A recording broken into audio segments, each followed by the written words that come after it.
Zakat, infak, dan sedekah. Zakat adalah bagian tertentu dari harta yang wajib dikeluarkan oleh setiap muslim apabila telah mencapai syarat yang ditetapkan. Zakat ini hukumnya adalah wajib.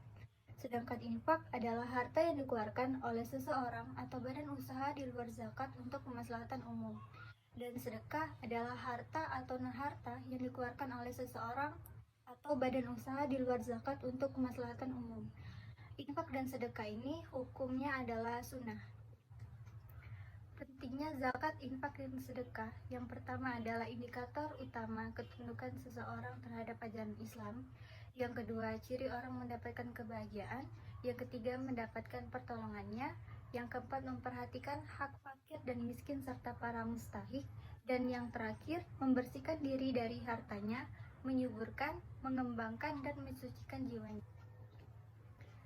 Di Indonesia sendiri terdapat lembaga pengelola zakat, infak, dan sedekah yang kita kenal sebagai Badan Amil Zakat Nasional atau Basnas, yang merupakan badan resmi dan satu-satunya yang dibentuk oleh pemerintah berdasarkan keputusan Presiden RI nomor 8 tahun 2001 yang memiliki tugas dan fungsi menghimpun dan menyalurkan zakat, infak, dan sedekah atau ZIS pada tingkat nasional.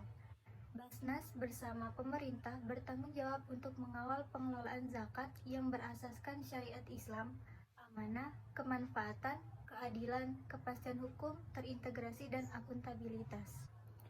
Sejarah terbentuknya lembaga pengelola zakat, infak, dan sedekah sudah ada sejak zaman Belanda, di mana waktu itu masyarakat Aceh telah menggunakan sebagian dana zakat untuk membiayai perang dengan Belanda.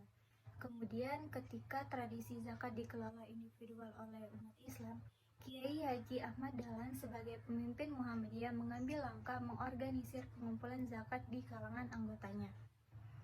Menjelang kemerdekaan, tepatnya pada tahun 1943, Majelis Islam A'la Indonesia atau MIAI membentuk Baitul Mal sebagai lembaga pengelolaan zakat yang dilakukan oleh umat Islam. Kemudian pada 24 Oktober 1943, Jepang memaksa MIAI membubarkan diri karena Jepang khawatir dengan munculnya gerakan anti-Jepang. Sejak saat itu tidak ditemukan lagi lembaga pengelola zakat yang eksis. Baru pada tahun 1999, pemerintah melahirkan Undang-Undang Nomor 38 Tahun 1999 tentang pengelolaan zakat. Dalam undang-undang tersebut diakui adanya dua jenis organisasi pengelola zakat, yaitu Badan Amil Zakat yang dibentuk pemerintah dan Lembaga Amil Zakat yang dibentuk oleh masyarakat dan dikukuhkan oleh pemerintah. BAS terdiri dari Basnas Pusat, Basnas Provinsi, dan Basnas Kabupaten Kota. Sebagai implementasi Undang-Undang Nomor 38 Tahun 1999, dibentuk Badan Amil Zakat Nasional dengan Surat Keputusan Presiden Republik Indonesia Nomor 8 Tahun 2001. Dalam surat keputusan ini disebutkan tugas dan fungsi Basnas, yaitu untuk melakukan penghimpunan dari pendayagunaan zakat. Langkah awal adalah mengupayakan memudahkan pelayanan. Basnas menerbitkan nomor pokok wajib zakat atau NPWZ dan bukti setor zakat atau BSZ dan bekerja sama dengan perbankan dengan membuka rekening penerimaan dengan nomor unik yaitu berakhiran 555 untuk zakat dan 777 untuk infak. Dengan dibantu oleh Kementerian Agama, Basnas menyurati lembaga pemerintah serta luar negeri untuk membayar zakat ke Basnas. Kemudian pada tanggal 27 Oktober 2011, pemerintah dan Dewan Perwakilan Rakyat Indonesia atau DPR RI menyetujui Undang-Undang Pengelolaan Zakat pengganti Undang-Undang Nomor 38 Tahun 1999 yang kemudian diundangkan sebagai Undang-Undang Nomor 23 Tahun 2011 pada tanggal 25 November 2011. Undang-undang ini menetapkan bahwa pengelolaan zakat bertujuan meningkatkan efektivitas dan efisiensi pelayanan dalam pengelolaan zakat dan meningkatkan manfaat zakat untuk mewujudkan kesejahteraan masyarakat dan penanggulangan kemiskinan. Terdapat 5 program Basnas. Yang pertama yaitu dakwah, contohnya Mu'alaf Center Basnas. Yang kedua pendidikan, contohnya seperti lembaga beasiswa Basnas dan sekolah cendekia Basnas. Yang ketiga ekonomi, contohnya seperti pemberdayaan peternak, pengembangan ekonomi, zakat community development, dan Basnas microfinance. Yang keempat, kemanusiaan seperti Basnas tanggap bencana dan layanan aktif Basnas, dan yang terakhir kesehatan. Contohnya seperti rumah sehat Basnas. Tujuan dibentuknya Basnas ini yang pertama sebagai lembaga pengelola zakat yang kuat, terpercaya, dan modern. Yang kedua, terwujudnya pengumpulan zakat nasional yang optimal. Yang ketiga, terwujudnya penyaluran ZIS DSKL yang efektif dalam pengentasan kemiskinan, peningkatan kesejahteraan umat, dan pengurangan kesenjangan sosial. Yang keempat, terwujudnya frekuensi amil zakat nasional yang kompeten, berintegrasi, dan sejahtera. Kelima, terwujudnya sistem manajemen dan basis data pengelolaan zakat nasional yang mengadopsi teknologi mutakhir.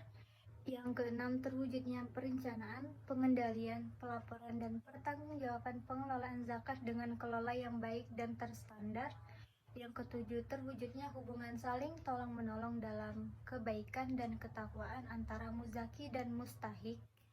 Yang kedelapan, terwujudnya sinergi dan kolaborasi seluruh pemangku kepentingan terkait dalam pembangunan zakat nasional. Dan yang terakhir, terwujudnya Indonesia sebagai Center of Excellence pengelolaan zakat dunia. Pedoman pengelolaan unit Basnas diatur pada Keputusan Ketua Badan Amil Zakat Nasional Nomor 25 Tahun 2018 tentang Pedoman Pengelolaan Unit Pengumpul Zakat Badan Amil Zakat Nasional.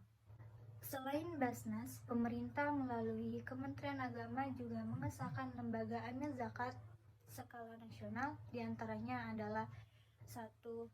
Plus Dompet Duafa, kedua Yayasan Rumah Zakat Indonesia, yang ketiga Yayasan Baitul Mal Muamalat, keempat Yayasan Dana Sosial Al-Fatah, 5 Dana Dakwah Islamiyah Indonesia, 6 Perkumpulan Persatuan Indonesia, 7 Baitul Mal Hidayatullah, 8 Inisiatif Zakat Indonesia, 9 Nurul Hayat, 10 Lembaga Manajemen Infak Ukhuwah Islamiyah, 11 Pesantren Islam Al-Azhar, 12 Yayasan Global Zakat, dan yang terakhir Dompet Peduli Umat Darut Tauhid dan Yayasan Yatim Mandiri Surabaya.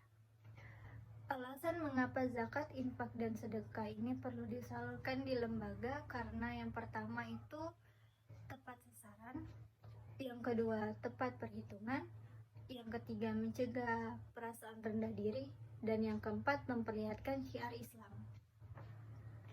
Baiklah, itu saja yang bisa saya sampaikan. Semoga apa yang saya sampaikan bisa bermanfaat bagi teman-teman semua.